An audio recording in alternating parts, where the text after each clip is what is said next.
ఇక్కడంతా ఇక్కడ వచ్చినటువంటి పేదలు ఈ కలెక్టర్ గారిని మాకు కూడా మీలాంటి బంగ్లా మంజూరు చేయమని అడగడానికి రాలేదు. లేదంటే నిన్న విశాఖపట్నంలో మీరందరూ చూసింటారు. ఇప్పుడు రెడ్ బుక్ అని చెప్పాడు కదా కృష్ణమూర్తి గారు. నీ రెడ్ బుక్ తెరిస్తే రేపు మా ఎర్ర జెండా తెరుస్తాం. నీ రెడ్ బుక్ ఉంటుందా, నా ఎర్ర జెండా ఉంటుందో, నేవో తాడో తేడో తెలుసుకోవడానికి ఈ కార్యక్రమం. నువ్వు తెలిసింది రెడ్ బుక్ నిన్న. నువ్వు కాదు, మీ బాబు కాదు, చంద్రబాబు బాబు ఖర్జూర నాయుడు పుట్టక ముందు పుట్టింది ఎర్ర జెండా.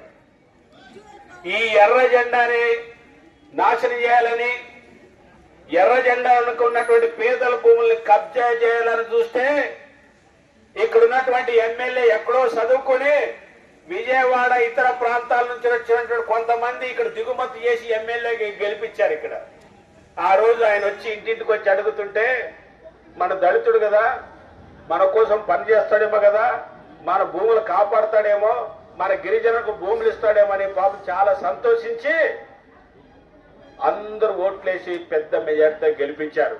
ఆ రోజు అనుకున్నాం పేదల కోసం పనిచేస్తాడేమోని.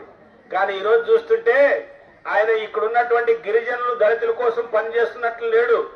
ఎక్కడో విజయవాడ, అమెరికా, హైదరాబాద్ లో ఉన్నటువంటి అగ్రవర్ణాలకు ఒక పాలేరుగా పనిచేయడానికి వచ్చినటువంటి అత్యంత పనికిమాలిన ఎమ్మెల్యేగా కనిపిస్తుంది. ఎవరైనా ఎమ్మెల్యే అంటే ఏం చేయాలి, ఎంత గౌరవంగా ఉండాలి. ఎమ్మెల్యే